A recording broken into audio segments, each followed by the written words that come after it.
We're going to keep going in this offseason, talking to the new draft class of 2025. We've got Sheldon Arnold II, UCF Knight by way of East Tennessee, former Buccaneer, one of the most overlooked safeties in this draft. Like, we don't know which team he's going to go to, who he's going to talk to us about getting ready for his Big 12 Pro Day. What's going on, Sheldon? What's happening, bro? What's up, man? How's it going? Happy to be here. Man, it's going like I told you off camera, it's raining. Like, I actually got woken up by the storm. Like, the wind was banging the hell out of my window. So we're alive. We're here.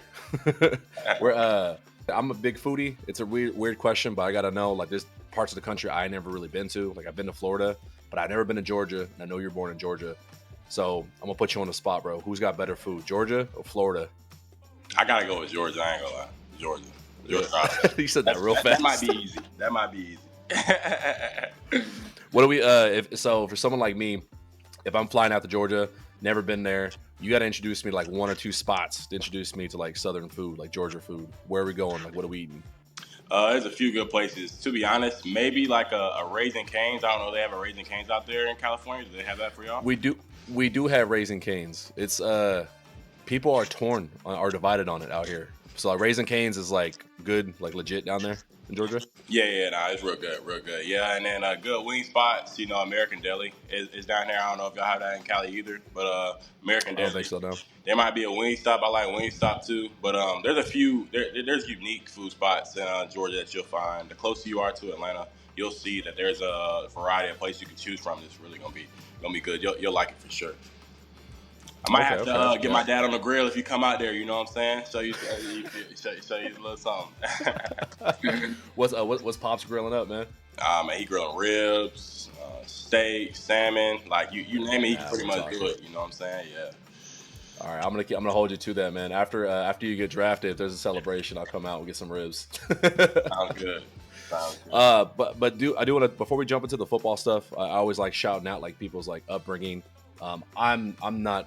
Like, I know nothing about Loganville. Like, I know you're born and raised in Loganville. Talk to me a little bit about it. I'm a Cali boy. What's it like growing up in Georgia, man?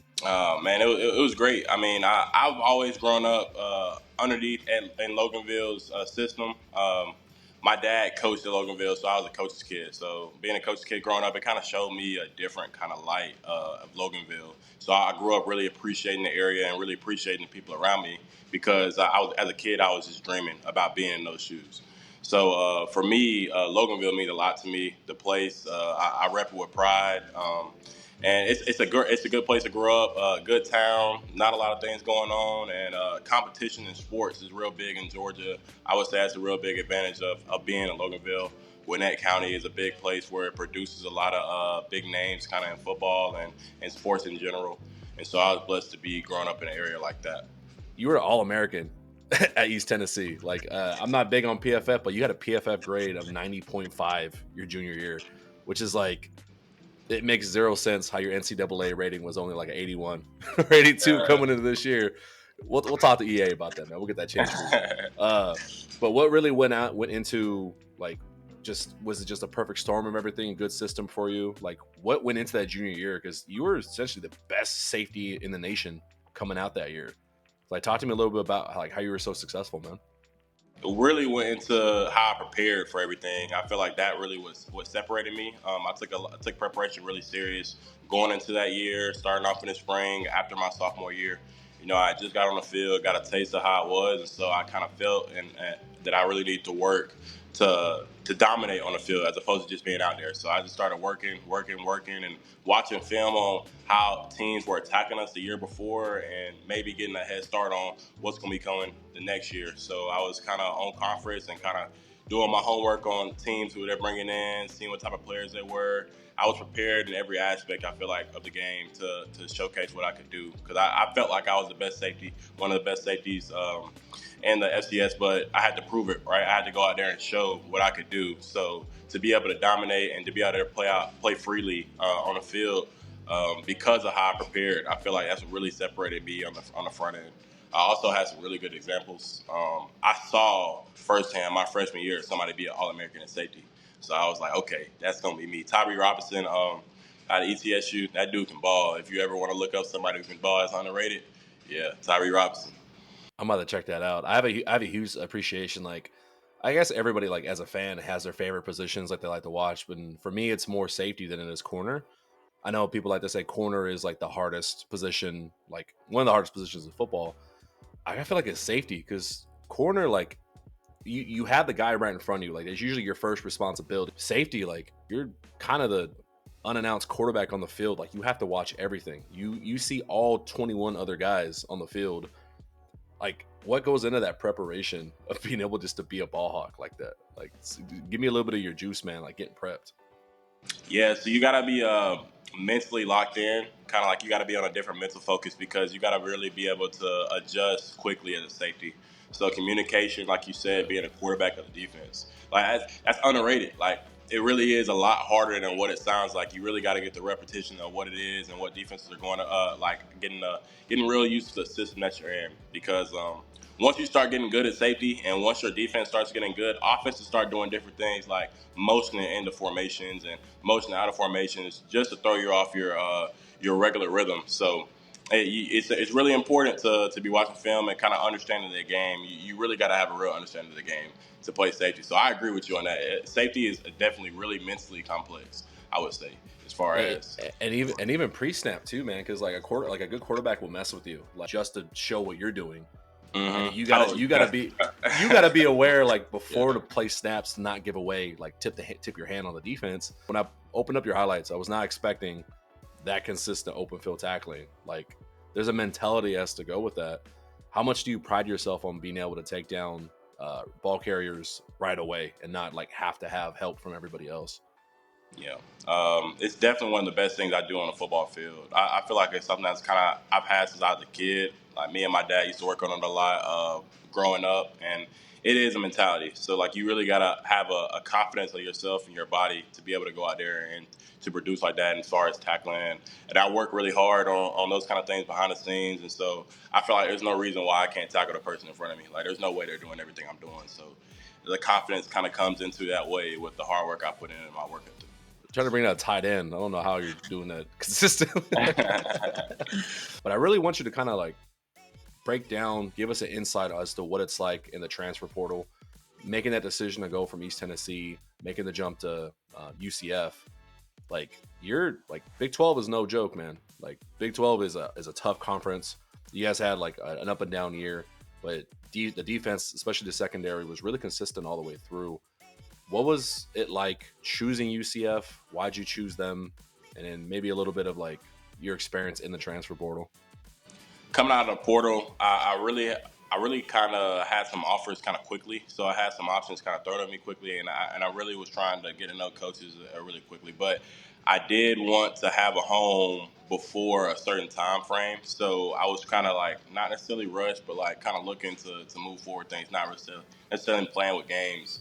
So I went out on my visit to UCF, and I really liked it. I enjoyed Orlando and my teammates, my new teammates that I'll be going down there to be with, and so a combination of that and the coaching staff, I kind of felt like I'd be taken care of down there at UCF, and I made a decision based off that. Now, entering the portal and being in the portal is kind of crazy. You can definitely get in the portal and kind of go insane if you're not careful about how you approach things. And I'm being serious because you don't know what situation you're getting yourself into, regardless of what they're telling you. So it's like when you get over there, it could be completely different from what you're expecting and what they're telling you because of how crazy the portal has gotten now. With like all the NIL stuff and everything that goes on with that, like that stuff is real, and if it doesn't go in your favor, you might be feeling some type of way. So things like that are real, and you got to be careful about how you approach situations and really get to know the coaches and let them know what you need, and what you're really expecting. And I would encourage getting that ready. Yeah, we've it's not, I won't make you speak on it, but I think there's a school out here out west that's having some trouble with honoring the NIL stuff. I think it's UNLV. So yeah, definitely get everything in writing. Yeah. Who was helping you through all that process? Because at the time, like, how old were you when you entered the portal? 20, 21, 22. 22. 22. So, I just turned 22. dude, I'm me trying to think of me making decisions when I'm 22, let alone changing schools. It's essentially a business deal. Like, you're negotiating terms as if you already are an NFL player. That's essentially what it's come down to. Like, who helped you through that, and like how was it navigating? Because like you say, it can get crazy. I can only imagine. So you're giving us a lot of good insight here. Yeah. So my parents, I mean, they're like my best friends. Some of my best friends and some of the best people that support me.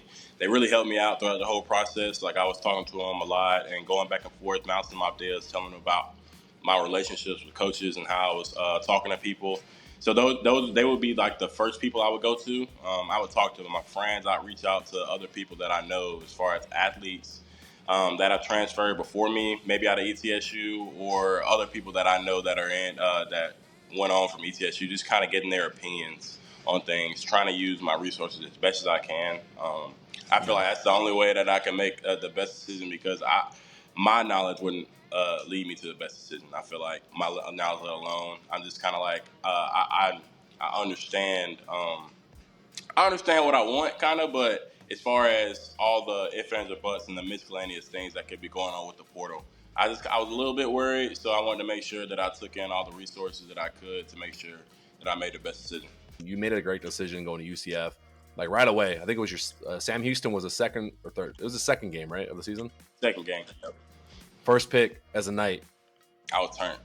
Yeah, oh yeah. Like you look like it, bro. You look fast. It's and back to being that ball hawk. Like the play, like I just rewatched it to refresh myself.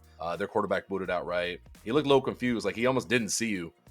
And I don't know if that's a skill. I don't know if that's like how you're able to disguise a coverage like that. Be in the right position, high point of the ball, perfect. You took it out of the end zone. I don't know if you thought you were gonna house it 99 yards. How did it feel in that moment, knowing like, okay, I can do this? Like I made the jump from FCS to here. Like I'm here. It felt great. It was a great feeling. Kind of like helped me confidence-wise as far as early in the season. You know, just like what you said, transferring up. Even though I'm a confident and I'm putting in the work, it's different whenever you're making plays and it's that kind of feel with it, especially a big play like that, catching one out of the end zone and turning around. Now, earlier in the year, like the game before, I almost had an interception as well. Nah, that's a story for another day. But if you find that clip, I almost had an interception. Oh no! Tell us what happened. What happened? Yeah, man. I mean, they threw the ball kind of across the middle. Similar thing that was going on in that play. If you pull it up, kind of disguise going on, but we disguised a different coverage. It was kind of like a cover two invert kind of type deal where I was the middle run through and I was staying up top of number 3 and but really had enough depth to overlap. So I was kind of just going through my shuffles, going through my reads. Quarterback threw it, man. I was going to take that one to the crib for real. That was one of the ones where you catch it running full speed and you just can't get caught. But one of my teammates also saw the quarterback and had a good read on him. So he was kind of like in front of me before I could catch the ball. That's the only thing that kind of went into it. But that was going to be a pick six. That was the first game too. That would have been crazy. That's not see. That's not as bad as I thought it was going to be. So Quentin Lake here on the Rams, he told a story with us last year, and he's talked about it on other podcasts. I think it was his rookie year. They're in Seattle. And he had the same situation. He jumped at like an out route, and he actually caught it. He had it, and as he's bringing it down, he's like looking to make sure no one's about to hawk him, and he brought it down too low, and his own knee hit the ball before he can complete it, and it just goes spurting out. Like he had no one in front of him for 40 yards, so he went from pick 6 to just an incompletion, and he's still to this day. So it's not that bad. It's not that bad, bro. So. When you are finally in that right position and need a perfect storm to where you disguise the coverage, bam, interception, or even getting a PBU, that's like obviously great. Like it looks good. It sucks at safety, I feel like, and maybe you can talk about the frustration of it. Like sometimes you just don't get the ball thrown your way because one, they're scared to throw to you, or two, like the coverage is so good where it's just they don't even want to try that way. Like, how frustrating is that to you? Where you're almost like, damn, like, can I play? Like, throw the ball my way. Do you ever get that feeling? Well, yeah, being around a good players in UCF, we had a good team, really good defense. Where my role necessarily at ETSU would be a little bit different. I couldn't make as much plays because we had really good D line, really good front, which we did at ETSU too. But those guys were making plays so often that the plays didn't necessarily get to me, which is different. It definitely is different from the FCS to the FBS level. Because I mean, you want to make every play, but you can't make every play. And your teammates are making plays at a high level too. Just like at ETSU, want to make sure that's clear. But yeah. But yeah, they were making a lot of plays, and it can get kind of frustrating not getting anything thrown your way necessarily. I do feel like as long as I'm taking care of what I need to be doing on the football field, it's not as big of a deal because I'm still playing. I'm still doing what I need to do to contribute to the team win. So that's the thing that I keep in mind. You know, safeties are also immensely complex, adjusting, like you said, kind of quarterback to defense. All those things go hand in hand, but also being a leader and understanding what a team needs to win. And so, like, I pride myself in being the best at my role so I can contribute to the win in that way. And leadership, like a lot of these intangibles that people don't see on film, because this is the time of year where you get a lot of like new fans to college, or fans who maybe don't watch a lot of college. Like, they're looking to see who their favorite team can draft. Like, this is pure off season, like mock drafts and everything. All they do is throw in some highlights and see, like, oh, okay, this guy gets picks. But stuff they'd never see behind the scenes is, hey, talking to the press, hey, dealing with a tough season. How do you address the guys? Like, you got put in a tough position because you guys didn't have, the season you were really hoping for. But there's a lot of learning moments there where I want to ask you, like, how do you talk to the guys? Like, how are you keeping guys going when maybe things aren't going the best? What's your message to them? Like, how do you keep them fighting? Like, hey, like, we have still something to fight for. Yeah, so it comes down to your why, and we did an exercise kind of earlier in the year, kind of talking about our whys as a team, as a defense, and so like understanding the guys and what drives them really helps understand what they kind of need to hear when things are getting tough. I feel like your why and what drives you, it can be a motivating thing, for sure, but to be able to keep that same motivation when you're losing games, when you're losing consistent games, is a different story. So you got to be prayed up. You got to keep God on your side.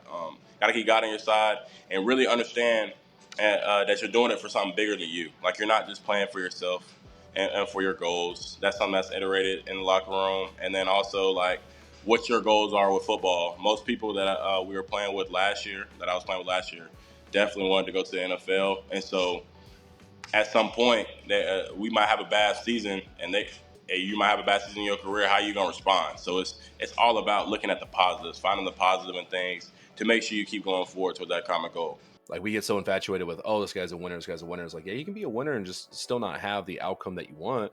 And in a weird way, no disrespect, like, I loved seeing that you guys had a rough season and then seeing your consistency still translate on the field. Like, that just goes to, like, a mental toughness that 32 teams would love to have. And I do want to kind of talk about your prep, getting ready for the draft.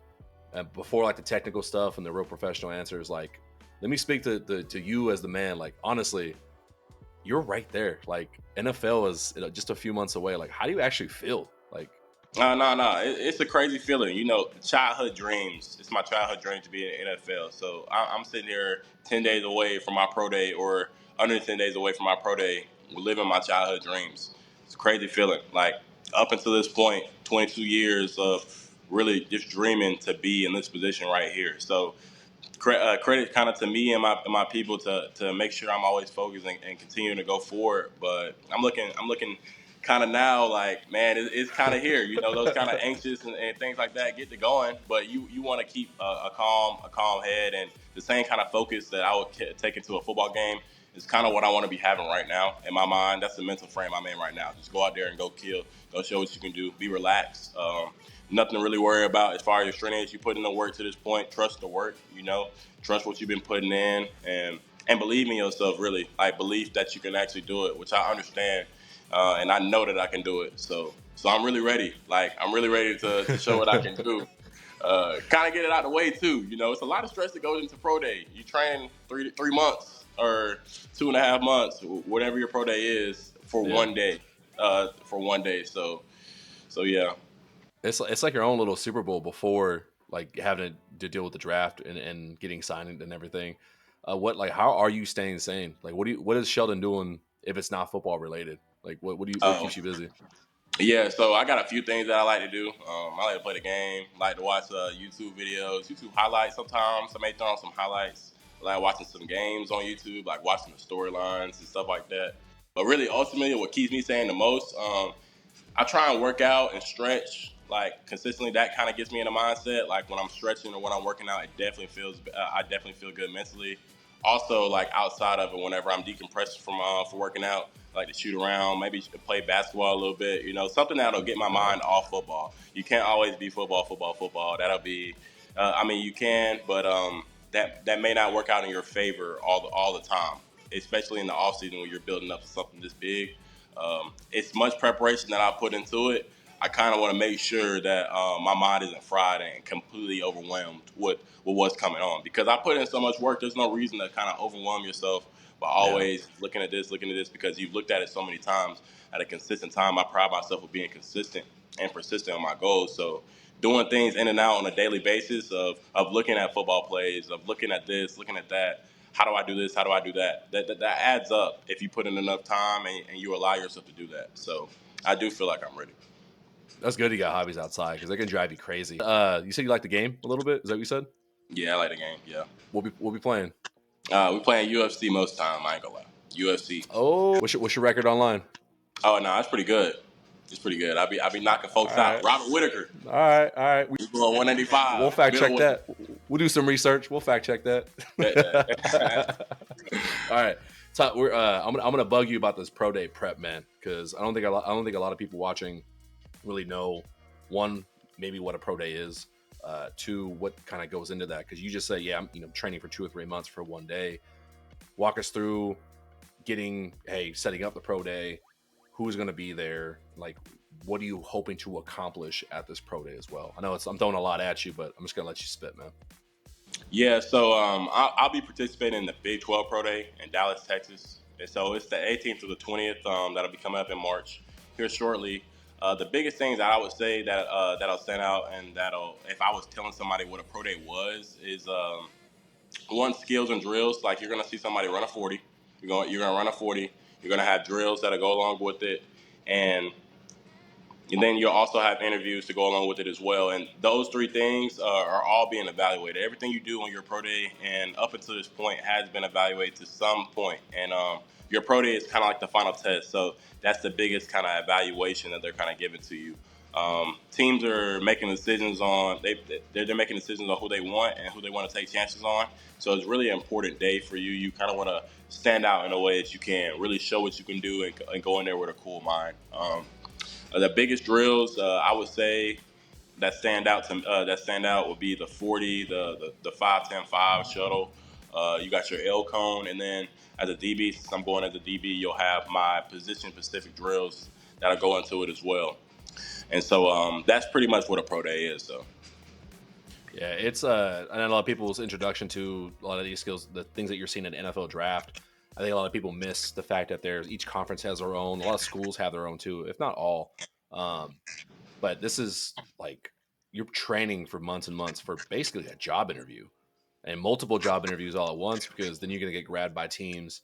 Have you started getting quite like really weird, tough questions from coaches? Like we've talked to Miss Christina, like your PR person. yeah. Different questions guys get thrown every year. Like how tough are some of these questions, man? So the first time I was talking to some scouts after the Tropical Bowl, when I was at the Tropical Bowl, I talked to a few scouts that were reaching out to me. They definitely did ask some questions that were a little bit kind of not off the wire, but something that I had to think about a little bit. And nothing wrong with it. I felt like they were trying to get to know me. So since I felt like they were trying to get to know me, I didn't really feel too much pressure. You know, I'm just being honest. I'm being upfront about who I am and kind of just answering the question to the best of my ability. So it's not too crazy as far as the questions. Some of them throw some questions that it might be aside, like a little curveball at you. But as far as feeling like those questions are crazy, not as much because they come off like they're trying to get to know you. So it's a pretty good conversation. What are we hoping to accomplish at Pro Day though? Like you specifically? Um, I'm really to hoping to show what I can do. Like as far as numbers and things that I'll do on there, I'm just gonna I'm gonna put that in God's hands and just trust what He do. I know I put in the work to this point, and I know I'll run good. I know I'll test well and all the drills. I just kind of want to keep my mind and not limit myself in my mind to something that I can do. You know, the goals that I have. Maybe I go out there and run something crazy. Maybe I go out there and have a crazy day. You know, who knows? Who knows? Maybe I go out there and catch some one-handed catches. You know. There we go. Yeah, There we go.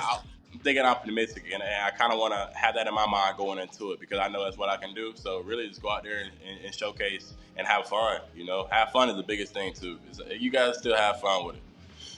At the end of the day, that's why I asked like how excited you are, because it's literally a dream. If you're not having fun, then you're doing something wrong. And I love your mindset about it.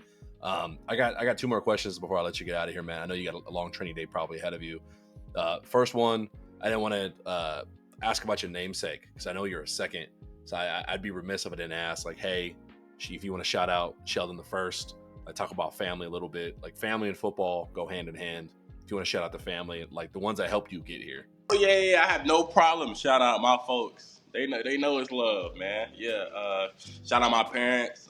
Shout out my little brother, man. My little brother, man. He like that. He gonna be good. As far as he doesn't necessarily play football, but in engineering and stuff like that. And shout out my big sis. She really the reason to drive me to this point. She real reason between my parents and my siblings, because my sister was a really good college athlete, and so it's like I'm a middle child. I'm coming up next. I want to be an athlete. How to be an athlete is everybody talking about how my sister better than me, like we in the same town. So I'm growing up, man, real competitive, man, always doing things, kind of chasing her. And so like, shout out to them, man. We got a real tight family.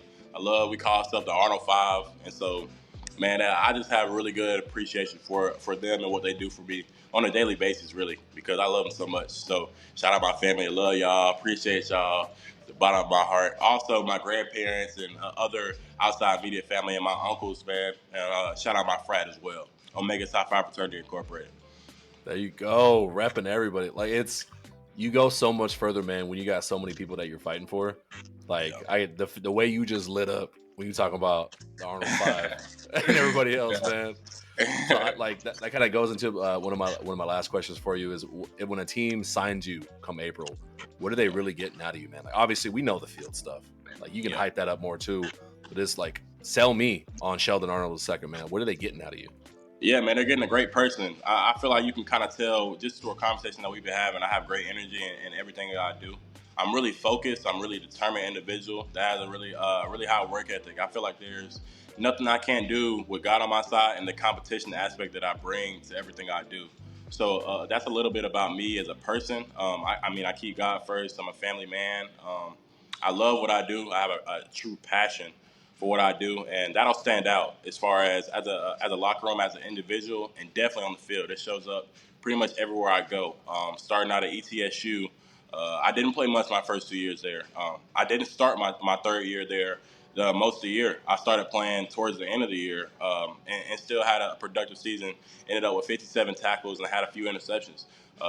Then going into the next year, leading into it, like I'm thinking, like, okay, this is really, I got my feet wet. I'm really ready because I feel like I've been overlooked to that point and still feel like I'm overlooked. So stepping on the field, having that mentality, like with everything I do, the All-American season wasn't a fluke. You look back at the tape, you can pull it up and you can watch it every time you want. Talk your ish. That's what I'm talking about. You know what I'm saying? Ain't a fluke. I went to UCF and you can be misled by the stats and kind of what I did. I didn't have the most productive season numbers wise, but I'm right there. I broke my hand week 3 of the season.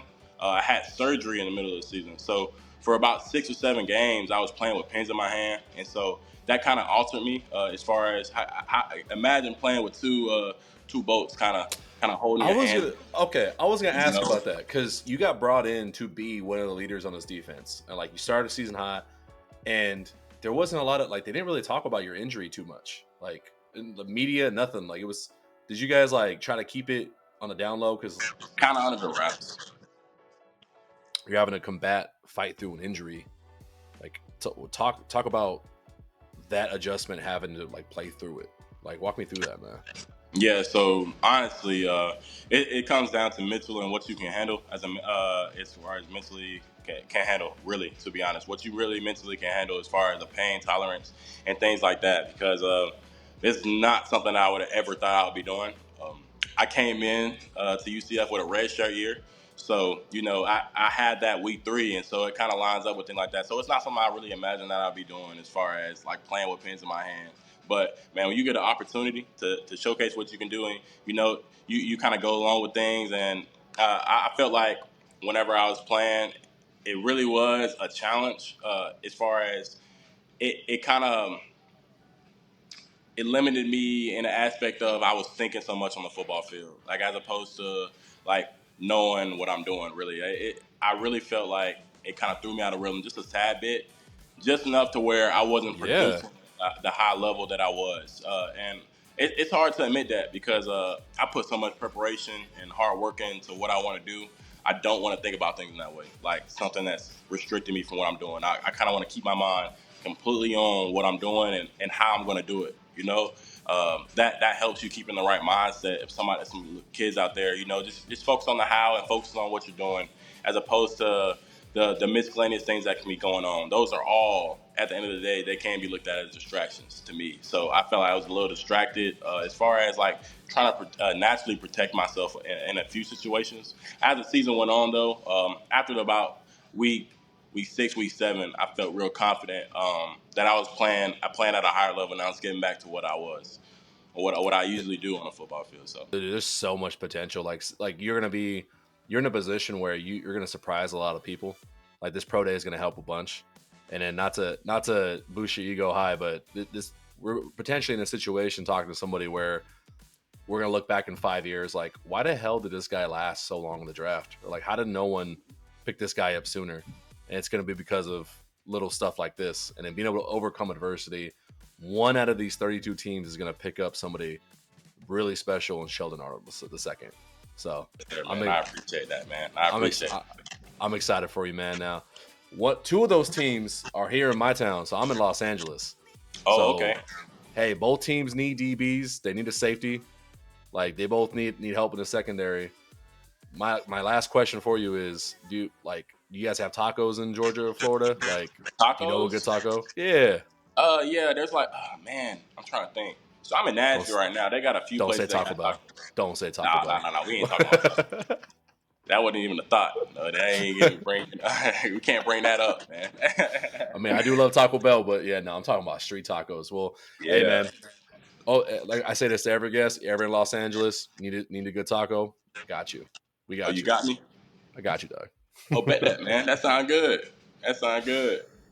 Well, hey, man, I'm gonna let you get out of here. I know you got some training to do. We do have some like high school kids, some other college athletes that watch this. You want to drop them like a quick word, like of wisdom before we get out of here? Yeah, for sure. Start out being consistent. I would start out being consistent, and whatever you want to do, whatever the goal is, start out being consistent, and then you'll find that you'll start a journey. You'll start a journey towards your goal, towards your end goal, and once you get to that point, everything that comes to you that may be a distraction or may be a challenge, it's part of the story. So embrace it, learn from it, and be motivated, man. Have fun with it, man. It's life. Everybody's here to live, but chase your goals. But I would chase your goals in that kind of order. That's what I did, and it showed me success. I've learned it from people who've been successful. So I feel like that route will definitely help. If there's anybody out there watching how to be consistent and how to wanting to get to somewhere, maybe in football, maybe in life, being consistent and then starting a journey, and then you'll overcome challenges that'll come through your way just by being focused and by limiting your distractions. So that's what I would say. And then also, I want to Those shout out ETS. distractions. Yeah, That's good. that's a Yeah. big thing. That's a big thing. That's a huge thing. That's a huge thing. You can't do everything that everybody else is doing. A lot of the times, the people that you'll be surrounded by won't be going to where you want to go because they'll allow certain things in your life. So you got to really choose Yeah. what you want to do. Got at a young age, you'll see it in high school for sure. You'll see it in high school for sure. A lot of kids maybe not being as focused, maybe not necessarily putting their all into what they're doing. Maybe they're thinking about something, but when they're there. But if you can find that in yourself, don't feel bad about it and stand out and be different. Embrace yourself. I was always different. I didn't always embrace it though. So I'm telling you right now that you can embrace it and you'll still be better off in what you're doing. Yeah, be that individual. And I cut you off. I know you wanted to shout something out. My bad. Oh yeah. Shout out Loganville High School. That's where I'm from. Shout out the guys that came before me that showed me the way. And then shout out ETSU. That's my home. That's where I feel like everything started and changed for me as far as in my football journey. I found a place where I could be not distracted and focus on what I need to do and have the work ethic and have the love from the people around me. So shout out ETSU is a great place. Anybody looking for somewhere that has that offer, don't overlook it. they on the come up, and so I love that place, and There I you love my home state. go. Yeah, Yeah, yeah, spoken like a lifelong Buccaneer. Look at you. yeah. That's what my coach used to say all the time, man. That's funny, Coach Billy Taylor. Yes, sir. Oh, damn. Hey, man. Like I said, I'm gonna let you get out of here. You giving us 40 minutes of your time to like spit game at us and let us know what it's like going into the pro day. Big 12 Pro Day coming up. Make sure you guys are checking out Sheldon Arnold II. And that's all I got for you, man. Thanks for hanging around. Appreciate y'all having me, man. Appreciate y'all having me.